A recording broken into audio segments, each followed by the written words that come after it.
Hello, you beautiful, wonderful, amazing, spectacular tea people. Today we are doing big machine teas. And when I say big machine teas, I mean like really, really, really, really big machine teas. Now you can see behind me here, it is absolutely a beautiful, amazingly hot early summer day here on the east coast of Taiwan. You can see the sky behind me is gorgeous. The mountains are back there. Everything is just like, oh, it's just so beautiful. It's also extremely hot.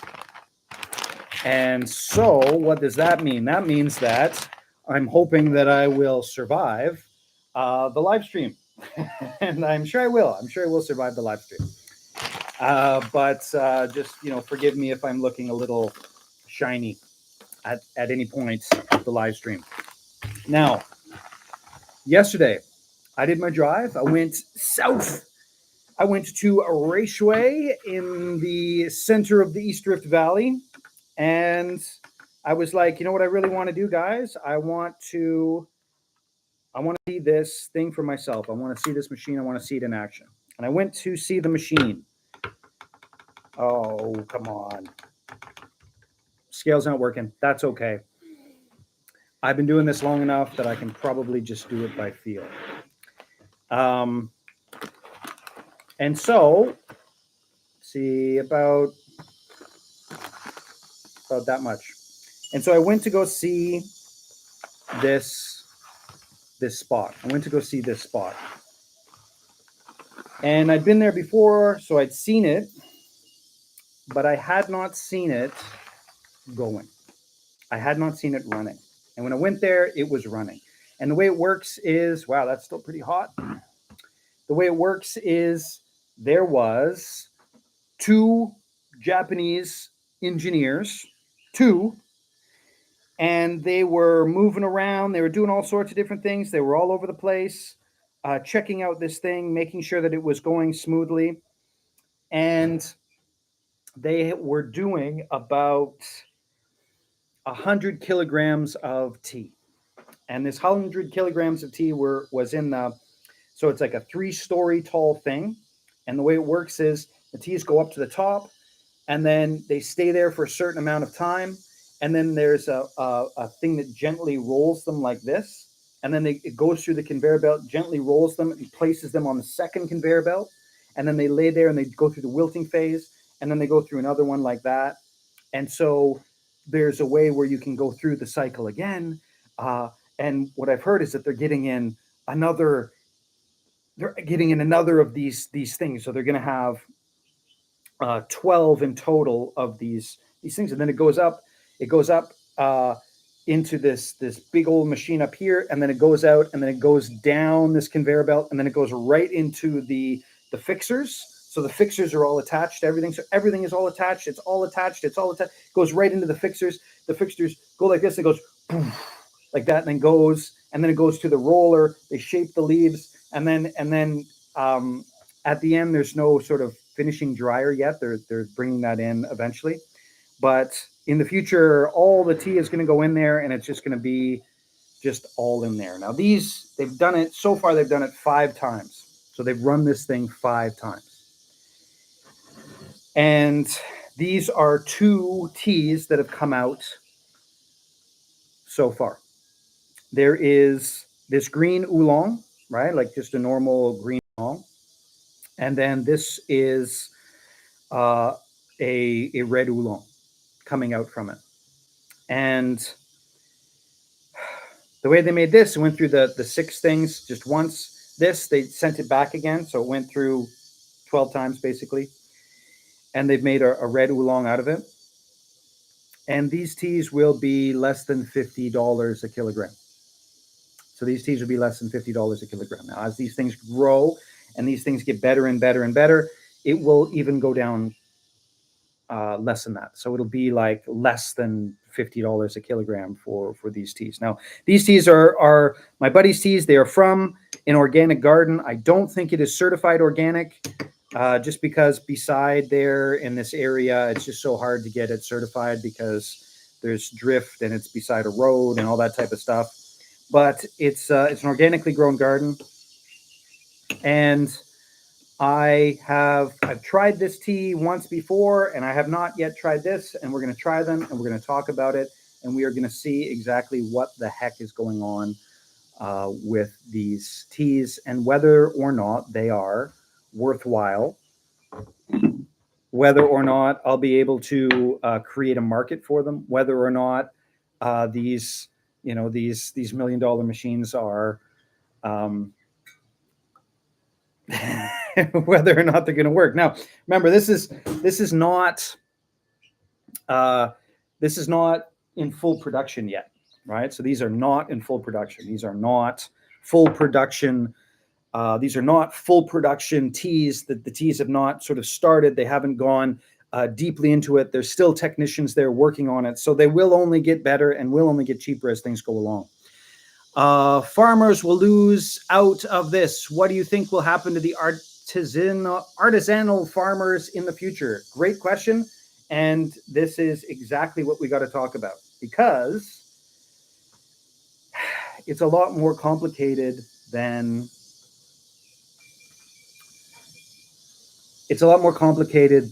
you would think at first guess. And it is absolutely and 100% a microcosm of what's happening in the entire world right now. And I'll just use a quick little metaphor. Creators and generative AI art.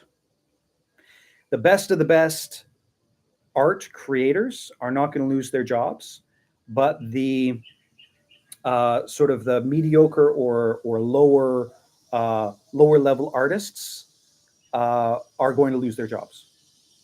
Right? That's basically what's going to happen. The best of the best are going to stay there, but the sort of everybody from the middle and down are going to suffer. They're going to suffer. Now, with this, I would say it's about the same. And it is something that all of us, one, we have to study it. We have to study this. We have to understand it. Because we, as consumers, and me as sort of a tea seller, but everybody else out there, right? It's not just me. It's not just this. It's everything. We have to understand this, right? We have to understand this as consumers and as humans, because this is coming. Right? Now, let me get into the teas here, and then I'll sort of describe to you what my game plan is for this, right? So what my game plan is for this, because a lot of it boils down to just how good is the actual tea. Now, before I keep going with that, hey man, how's it going? Before I keep going with that, I just want to say straight off the bat, this is not going to displace the best of the best farmers. So like, for example, would I say every single one? Yeah, I'd say every single one. Every single one of the people that I buy tea from, this will not affect them basically at all. Like, not at all. Now, maybe, so say for example, maybe like in Taoyuan, if they're just making some Four Seasons oolong, maybe that might affect them a little bit. But even up in Taoyuan, they are already competing with other people, like the Gardenia oolong, for example. So the Gardenia oolong, that comes from that spot up there, and so it's already competing with this, right? The key is to realize that we have to study this, that we have to understand it. We have to understand it, right? And I'll just throw this out there. If anybody out there wants to try these teas, I bought not a lot of it. I just bought some. And it's going to be going out with the subscription service. So the subscription service this month, these teas are going out sort of like as a bonus, right? It's not the main teas, but it's going out as a bonus. And if anybody out there wants to try these teas, if you make an order, just let me know and I'll throw some in. Right? So if anybody out there wants to try these teas, anybody out there, if you make an order, just let me know and I will I'll throw in, like, I'm going to package up a bunch of sort of 10, 15 gram packages of these teas. So if anybody out there wants to try it out, let me know. I'll throw it in. No extra charge, and you can try it yourself, and you can study it just like I'm studying it now. Again, we all have to do this, right? We all have to do this. And this is not just about tea. This is about lifestyle, right? I mean, if you're on social media, chances are as you go through your feed, the majority of the things that you see are all AI generated, right? And this is sort of the same thing as that, right? We're looking at sort of this mechanization. I'm hoping you guys can hear that. I did the thumb thing anyways. So behind me, there is somebody practicing the erhu. There is there's birds. I don't know if you can hear the bees right here. There's bees right beside me. The smell is wonderful. And of course, there's the cicadas. I mean, I'm like living the Taiwanese summer, right? I'm just like, this is like Taiwanese summer in rural areas. This is it. There's a slight breeze rolling through. It's beautiful. It's absolutely beautiful. This sort of this little microcosm of the Taiwanese summer is. Anyways, here we go. Let's try this out. I got to try this out. Here we go.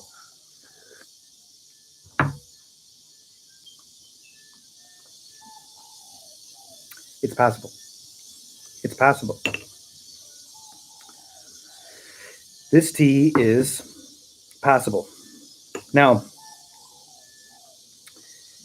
I am going to study this stuff and I'm going to learn as much as I possibly can. You would expect this tea to be bitter and astringent and to have a horrible aftertaste and all that type of stuff.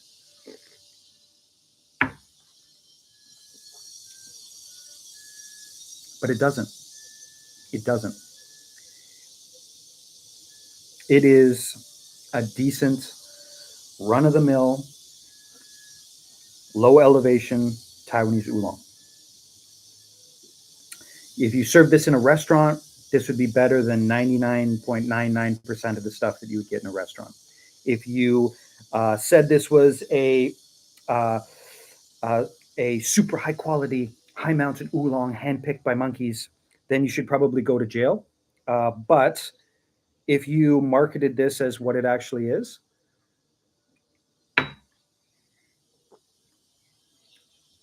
it's really, really decent. It's really, really, really decent for where it comes from and all that type of stuff. Like, I've had this once before, but I wasn't really paying attention too much. And now that I'm having it again, I'm really quite blown away by it.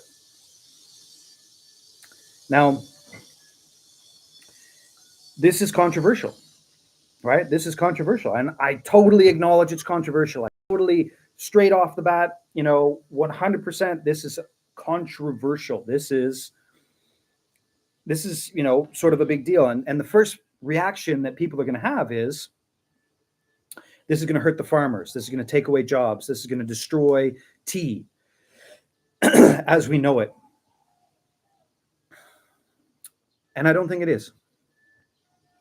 I don't think it is. And the reason I don't think it is because the people who are making teas like this right now,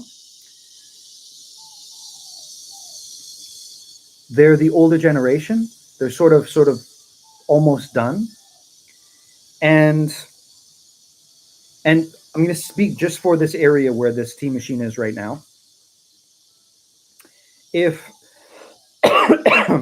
you went up to people in the farmers in this area and you said, here's this machine, you don't have to do all the work. The tea that's going to come out is like this. You can sell it as usual, and or we'll help you sell it. You just sell us the leaves for the same amount of money that you would do it normally. The vast majority of the farmers would be like, hey, sure, that seems okay to me. Because what they're still going to do, and this is so important, they're still going to make the best of the best tea, right? The competition teas. Like, I was at my buddy's place and he had all these teas lined out right? So he had 11 teas lined out, and we're sampling all these. These are the competition teas, and a couple of them, but a lot of them were, whatever. But anyways, they're going into the competition. This is not going to displace that ever. But the mediocre teas that he makes, and the mediocre teas that are made by a lot of different people, nobody makes money off of those, right? They don't make a lot of money. They make money through the process. It's a lot of work, and they make just a tiny little bit. But they're not making a huge amount. And so it's not really going to displace that tea, the really, really good tea. That sounds really nice and fun to do a taste sampling. Well, it's also something that is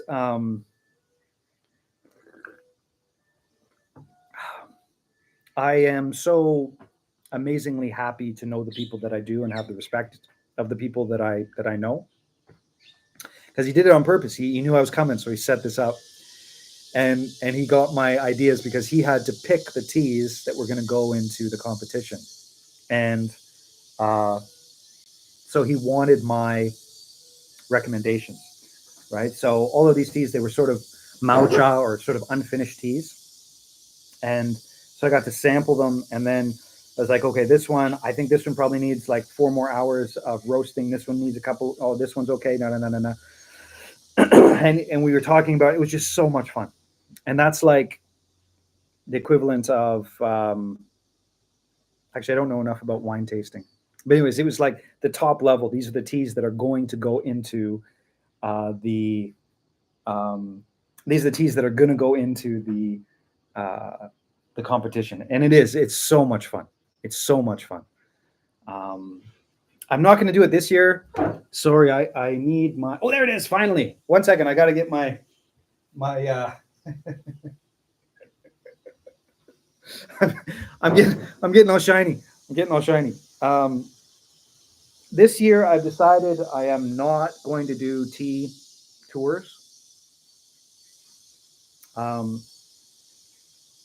This year, it's just a little bit too much. Actually, I might do one in August. There's somebody coming that has bought a lot of tea over the years. That reminds me, I've got to get in touch with them. But probably next year or the year after, this is something that if somebody comes to Taiwan, I would love to sort of share with them and experience these things with them. Makes me wonder, doing AI to this machine plus scientific studies will just make that tea better and better. Yes, absolutely. And this is the thing, right? I study AI. I know what AI is. But that tea, that AI, no matter what this machine does, it's never really going to displace the best of the best of the best tea. It won't. It just can't. Just in the same way that generative art will never replace the best of the best of the best art. It just won't. It's impossible. Here's something that blows my mind every time I think about it, and it blows okay, this is really, really important when you're talking about the sort of the AI thing. We have, as a species, developed the capacity to see very, very subtle differences in both human beings and things that are not real. What do I mean by that? There's the uncanny valley with computer voices. We have developed this, that all of us know that we get very uneasy with robots. We get very uneasy. Now, why would something like that have already happened? Or why do we have that? Because evolutionary, it's already happened. We've gone through this before, right? We've gone through this before as a species, as humans. We've gone through this before. And so, it's ingrained in us. And so we will always have that real beauty up above, that real sort of that the awe will always be there. And it's the same thing, the exact same argument would happen with the printing press, right? Hand-drawn books versus the printing press, right? We're going into the 30 Years' War, in case you guys haven't figured that out yet. But that's why, I think this will make the tea better and better and better. Like, this tea is already great. It's going to make it better and better and better and better and better. But it will not displace sort of the best of the best tea, right? And we're already, if you're here, one of the 10 people watching this on the various things out there, like, The teas that you know and enjoy will not be displaced by this machine. But some of the teas that are maybe passed off as good teas might be displaced by this machine. Anyways, it's super complicated. I'm talking totally random things. Totally agree. AI just isn't real and will never be. It's just a complex request for data and its response. Yes, but, and this is the part that, this is the part that's going to sound awful, right? The people that are watching this, you guys are already at the like 0.000.1% of the population, both for everything like intelligence and, savvy and, like, I think, you know, I am so thankful every single day for the the absolute quality, raw quality of the people that I get to interact with every day in this business. It is insane how beautiful the people are. Like somebody might have a problem, and they might get in touch with me and say, I've got this problem. I'm like, oh, sorry. Here's, I made a mistake. Here's a bunch of money. You take it back. Okay, whatever. And they're like, oh, thanks. Okay. And then we're done. Right. Like, it's not like the amount of bad experiences I've had with people. I can count them on one hand, and like one a year. Right. And so when you say, you know, um, you know, the problem is that there's going to be so many people that are going to fall in love with AI girlfriends, right? That's already starting to happen. There will be AI religions, right? Look up Roko's Basilisk, right? There's going to be all of these things that happen that are, people are going to be using these technologies to create really bad things. Like, for example, again, look up the 30 Years' War and what happened before and during the 30 Years' War. But what was feeding a lot of the 30 Years' War were people, anybody out there could just print up a bunch of crap, right? And send it out. And then people would just go crazy because they would read it and they would believe it because they had never seen anything that wasn't quote unquote true in print. And so that's the next step with the AI is going to be, anyways, let's get back to the tea and let's try this one out. The basilisk and there's something called dataism. Yeah, well, there's like you heard it here first. There will be cults. There will be AI cults that will be coming very, very soon. And anyways, I probably shouldn't talk about this stuff on social media. Come visit and we can have deep philosophical discussions with phones in other rooms. But I have not tried this tea yet. So let's give it a go. So this is a red oolong, right? So this is a red oolong. And the processing was a little bit wet. So there's a little bit of a sort of a sourness to it. This one here is obviously much better. This one here is not quite as good. But if you added sort of milk or sugar to it, you would have the base of a pretty amazing thing. It's quite strong. The aftertaste is passable. For like, $9 per 100 grams plus shipping.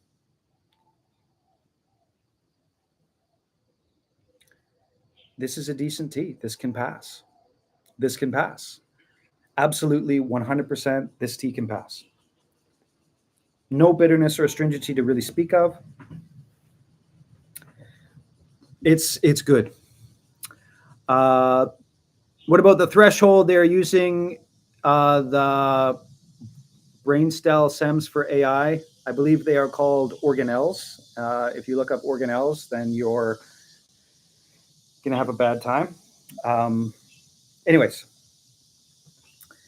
that is cheap. It is cheap. It's super cheap, right? Like these teas, like we're at the point now where one of the reasons why my business works so well in the sense that I can make money from it is because I send out little things this big that are really expensive.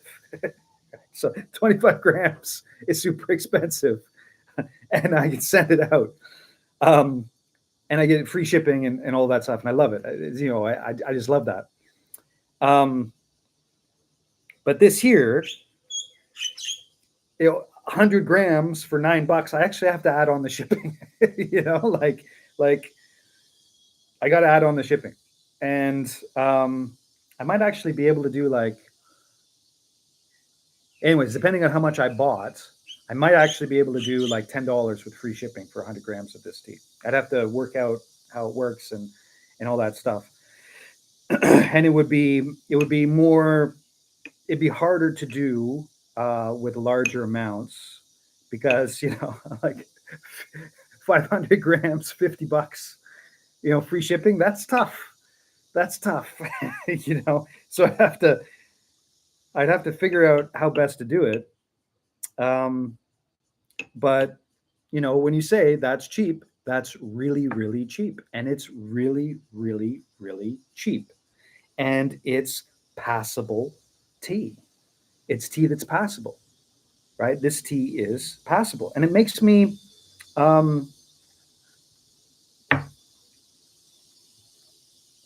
like this needs AI to go through it and make it better, right? This can be tweaked to create a much better tea. This can be tweaked to make a better tea, but not a massively, massively better tea, but just a better tea.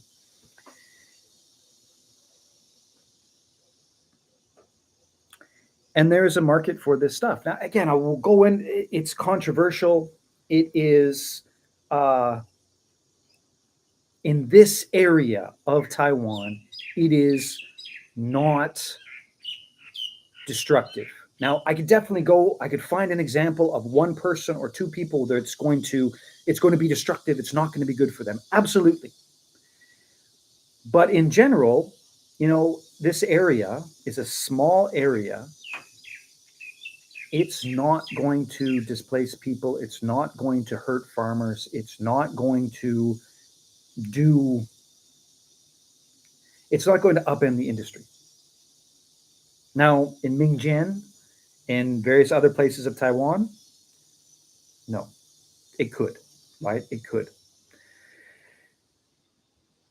There could be some real displacement. There could be some real things that happened if it's not done intelligently.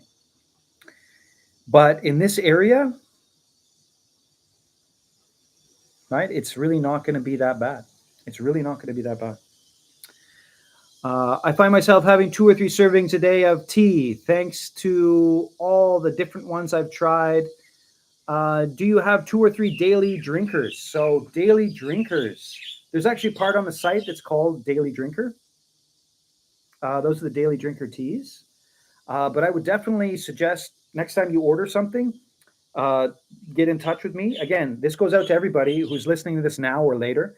If you want to try these teas,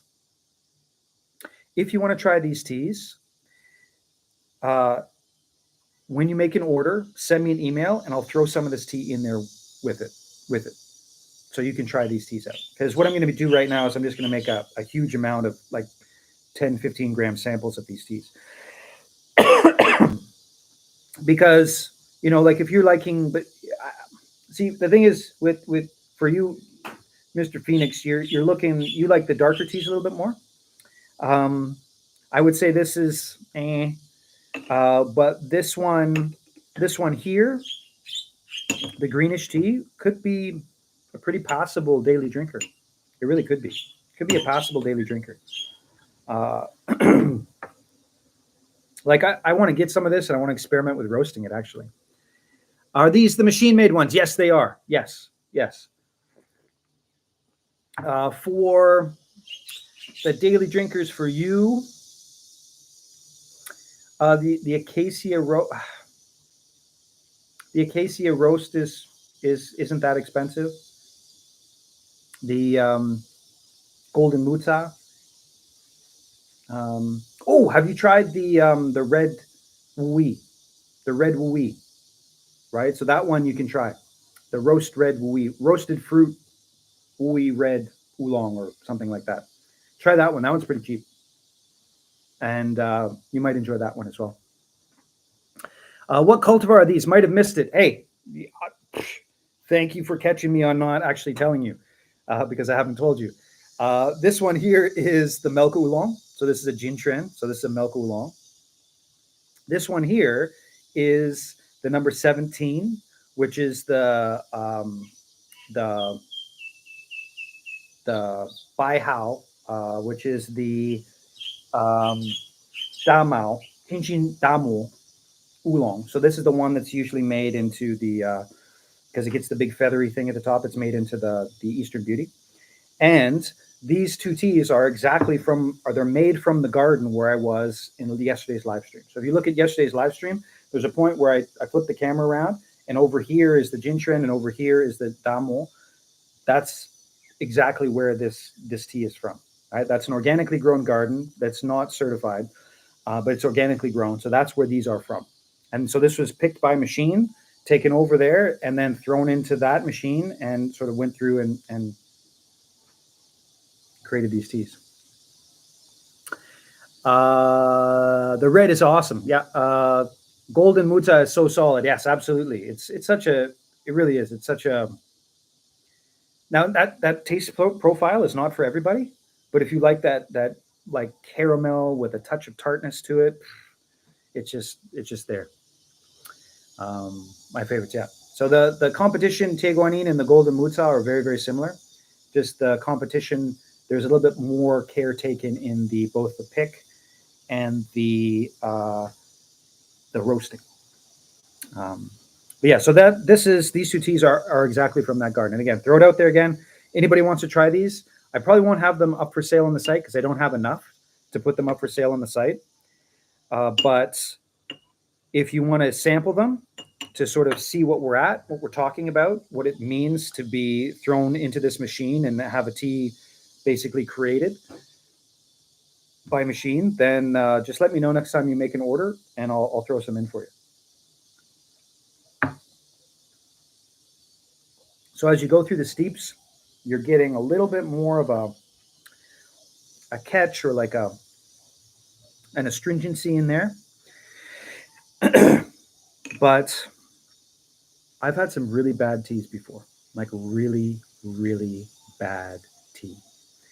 And this is not really, really bad tea. All right. These are not bad teas. These are not teas that you would be like, like they're passable. They are absolutely passable. And if I was an awful person, what I would do is I'd go in and I would pick this out and I'd be like, look, this is the pick. This is the pick of the tea, right? There it is right there. You can see what the pick is like, all handpicked by monkeys and all of that. And I wouldn't talk about how you can actually tell that it's actually picked by a machine because it's on an angle.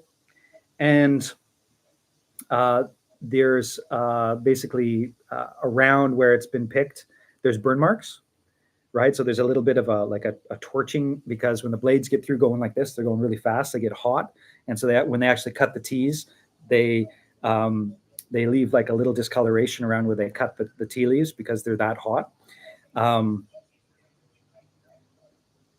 if I was evil, I'd be like, look at this, I'm going to sell this for $1 a gram. And it wouldn't last very long, fair enough. It wouldn't last very long as a tea seller, but you could sell some tea doing that. You could sell some tea doing that. Yes, handpicked by monkeys. What's the I don't know, I don't know if you guys remember this, but there's the Tea Meme account. Tea Memery, I believe, is the name of the Instagram account. But I started that account like 3 or 4 years ago. And so I was the first tea memer out there. I started that tea meme account, and then it just got to the point where I just couldn't come up with too much my creative juices for memes. But there's the T. lazy literatus or something like. Anyways, this sort of, there's people who took it over, and gave it to him, and but he did a really funny meme about, like a sad monkey and not actually being picked by monkeys. Anyways, whatever. Um, I only drink tea that's been monkey picked. Well, I personally, if there's no hair in my tea, I just I don't buy it again. Right? I need that. I need monkey hair in my tea. Right? That's authentic. That's authenticity right there. But I think it was, what was it? It was like the Starbucks company that had the monkey pick tea, right? Uh, but anyways, so again, the guy. It's gotten too hot now. We're at almost 11 o'clock in the morning. There was, in this house, actually, you can see right behind me. He was practicing his erhu. Right, the erhu is this, but it's gotten too hot now. Over here, the bees are humming, and the smell of the bees is coming in. There's a slight breeze, and you can hear all the cicadas. There's butterflies flying around. I think some people saw some butterflies, and this is, a face full of Taiwanese summertime. And when I first got here, there's no possible way I could be sitting out here doing this, right? No possible way. It was like, I grew up in Toronto. It was like the dead of winter where you just have to, like, -30, and you have to run from heater to heater. It was like that for me for air conditioning. And now I'm barely phased. I've got my sweat rag, and I'm just like, you know, after I finish this, I'm gonna go chug some cold water, and I'm so used to it. It's pretty amazing. Like, so if anybody out there, if you are young and depressed, and you don't see yourself, you don't know what your future is going to be, your high school or even university, you never know what's going to happen to you. You never know. Just keep looking, because I'll tell you, I didn't think I'd be doing this. Um, Indonesian lemur poop coffee. Yes, there's the living the dream. Well, I don't know about that. I mean, I you got to work really, really, really hard to be able to sort of do what I'm doing now, and you gotta cut the parachute a couple times and hope for the best. Um, but I certainly like it. Not everybody would like it, but I like it.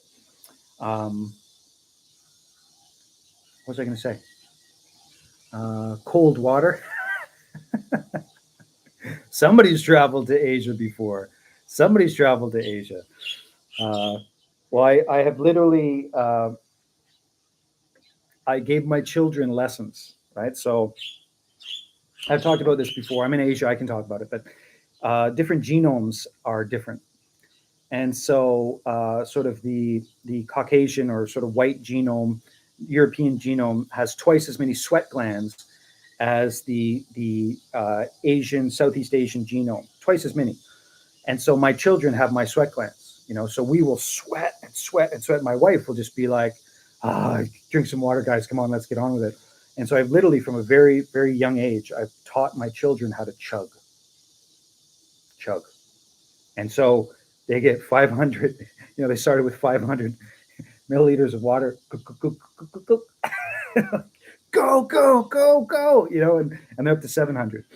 And, but we have to, and it's, when it gets like this, you have to stay hydrated, right? Um, Stay hydrated, because it's like the amount of it's absolutely a sauna. It's absolutely a sauna. And just to give you an idea how much I've acclimatized to it, I've still got this full beard, and I'm okay, which is pretty amazing when you really think about it. Uh, Having a full beard in this heat is just. But But yeah, my poor boys. Sometimes, especially when they were younger, you'd pick them up after school, and they would be look like they just gotten out of the pool. All the other kids are like, "Oh, it's hot out," And my boys are dripping. Their shirts are completely wet. Like you can wring out their shirts. But teaching them how to chug water, and I'm hoping, here's hoping that they do not they get their mother's alcohol gene, so that they don't transfer that chugging ability into beer when they're older. Um, that would be perfect. I think I've talked about that before. When they're older, coming home like, "Did you drink tonight?" They got the Asian flush. Then that would be that's what I'm hoping. I'm hoping they get it, but we'll just have to see. We're not going to test it out yet. The role of the genetic dice. The role of the genetic dice. They got my sweat glands, and let's hope they get their mom's ability to not metabolize alcohol. Anyways, so to recap, these are, they get you decently T high, right? They get you decently T high. You can see I've gone through some strange stories.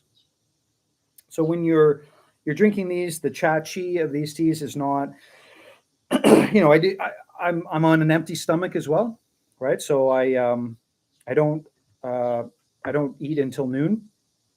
So this is an empty stomach, and so I've been, what's that, 14 hours at least. Last time I ate something was maybe 7:30, 8 o'clock. So, you're looking at 14, 15 hours on an empty stomach. So you're not looking at that type of low quality tea gut rot, nothing like that. The chachi is okay, like it's uplifting, it's happy. The taste could be better, right? So they could tweak it and it could be better.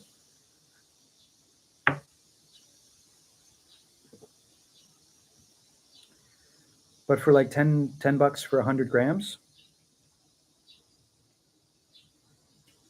like if doing wholesale, $50 for a kilogram of this tea, $50 for a kilogram of this tea,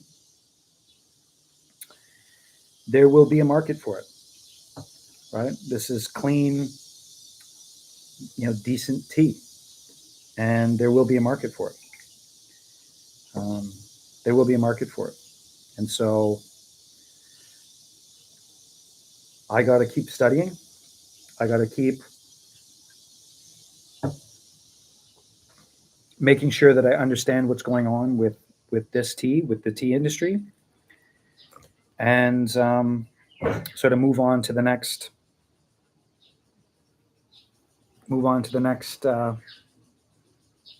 step. Remember, this is not going to displace all the teas that are on the site right now. The teas that are on the site right now are absolutely beautiful,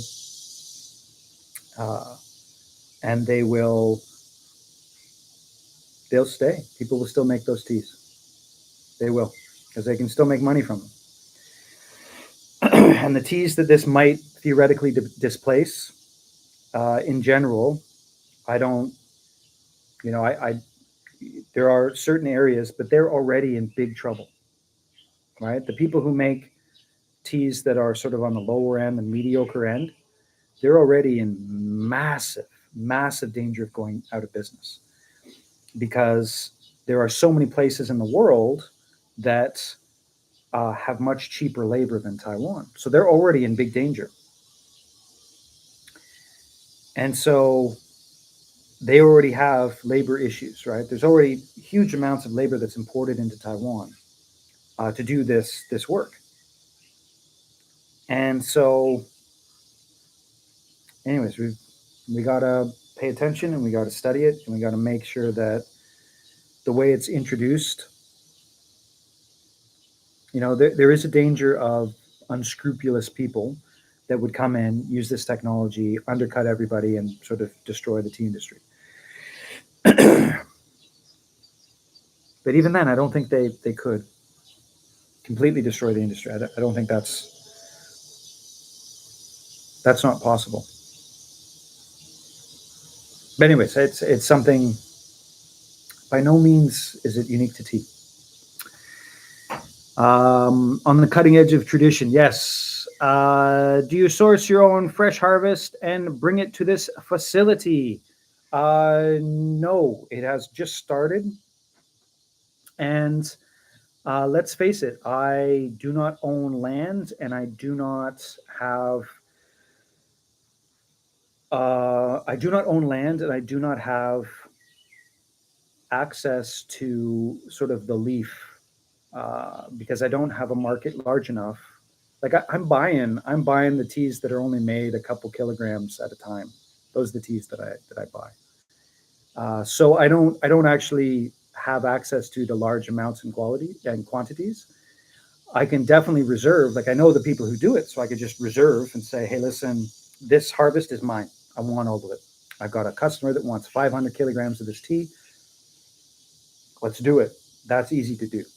But I haven't done that yet because I haven't found a way to do it in a way that's, let's face it, sustainable with decent quality tea. And this is decent quality tea. This right here for, your $50 a kilogram is amazing. Amazing. Nice aftertaste, smooth, no bitterness, no astringency. If you're a skilled seller, you can pull out leaves like this and be like, look at this. It's really decent. It's really decent. I'll come over just to provide air, room, and board. You take care of some people who. I'll take care of some people who need some help. Need some help for what? But yeah, it's. I'm going back to North America for the first time in many, many, many, many years, and I think here in Taiwan, there's definitely people that need help. Oh, managing the tea. Well, you can, it's if like I'm talking to my buddy about it, like doing sort of work stays. And there's definitely an opportunity here for work stays. I'm curious whether he'll do it or not. I'm curious to see whether he'll do it or not.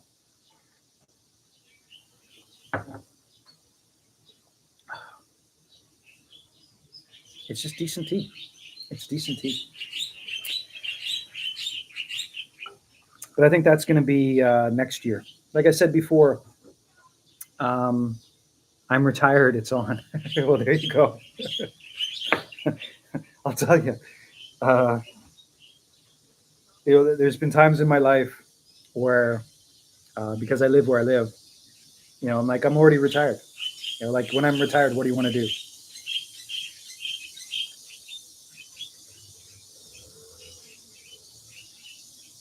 I know those birds are getting excited. There might be a predator around. But anyways, it's a good place to retire in Hualien in this valley. Okay, so last call for questions. Does anybody have any questions about this tea? Once again, if anybody wants to try this out, next order that you have, just be like, throw it out there. Be like, I want to try some of that Big Machine. I think I'm just going to call it Big Machine tea for now. So next order you make, if you want to try out the Big Machine tea, just let me know. We'll throw it in your order so you can try it out. My only request would be that you let me know what you think about the Big Machine tea. And as the Big Machine tea gets ramped up and as people make more and more out of it, I will be bringing some of this tea to the site, and certainly in the wholesale side of things. The wholesale side of things I have not done very much, just because 1 or 2 kilograms of tea at a time,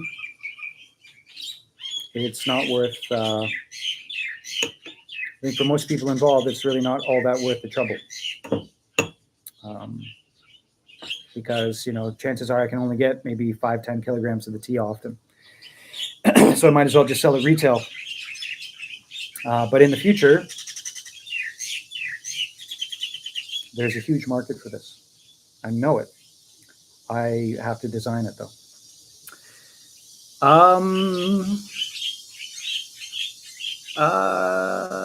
I can't wait to order my next batch this weekend. Right on. And again, thank you for all the support. Any personal recent listings, personal favorites? Let's see, recent listings. The gardenia is decent. You know, it's the same old gardenia as last year. The Guifei is, you know, pretty decent. That's an okay one. Pretty decent tea this year. The honey fragrance black tea is, you know, the honey fragrance black. None of those teas sort of blow my mind. Recently, there was the Jade Mountain Spring Oolong and the Jade Mountain Spring and the Jade Mountain Four Seasons. So I called it High Mountain Four Seasons. That is a really interesting tea. It's a fun tea, and it's something that I really enjoy because it's got like the Four Seasons blast of floral mixed up with the High Mountain creaminess, and it's an interesting tea. It's quite a fun tea. So I would suggest that. This month's subscription box, I'm actually going to do a blind tasting the two Jade Mountain teas, and see if you can pick out the cultivars. So one's the Chin Chin, the standard Chin Chin, and one is the Four Seasons. Any teas that have been recently thrown out on the site?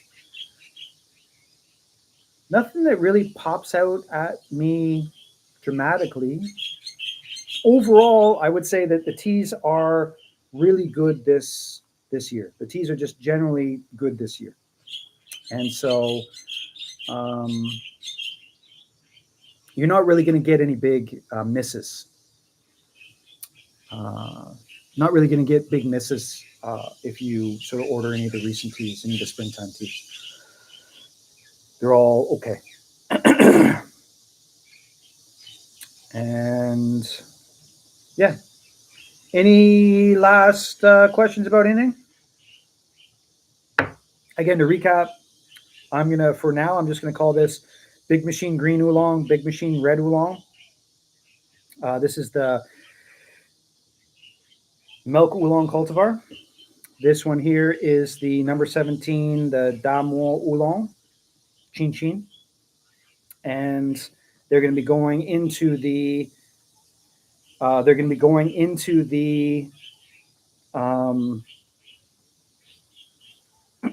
I'm running out of steam here. They will be in the subscription box. And if anybody else wants to try them out, next time you make an order, just send me an email and I'll throw some in so you can try them out. I bought a couple kilograms of each just to test them out, see what everybody thinks. The Jade Mountain teas sound great. I'll have to check them out. Okay, right on. And as always, thank you everybody so much for all the support. You know, it's pretty amazing. And I appreciate it greatly. Did you go to Pingling yet? And no. So that was a beetle. That was a beetle. I don't know if you heard that they have a different sound than the bees. I am going to be going to Canada for the month of July. So it looks like Pingling is not in the cards this spring. And I actually wrote an apology in the last letter that went out this spring because I couldn't travel. So the infrastructure was really, really hit hard in Hualien by the earthquake. And basically my wife and children said, you have to stay here. Because even now, you know, the train got hit by rocks the other day. The highway, you know, there's rocks always coming down on the highway. And so I haven't been able to sort of leave. So I haven't been able to go to Pingling to get this year's Baozong. So it looks like it's not going to happen. But I will say this. The fall pick. So there's another sort of the wintertime pick. So usually in about October, they pick another set of baozongs, I will do that 100%. I am going to go and I'm going to get sort of wintertime baozongs. So that I can promise. If I'm in Taiwan, I'm going to go and get wintertime baozongs, but I'm not going to get baozongs. Looks like there's no real baozongs this year, other than sort of the old master. But the earthquake, was a big deal. It was a big deal, and things are not actually going to be really safe until there's a big typhoon that rolls through and creates waterfalls all through the mountains that knock down all the stones that are just sitting on the edge. And until that big typhoon comes through, there's not much we can do. So, for sure, the wintertime pick of baozongs, I'm going to be all over that, but not until then.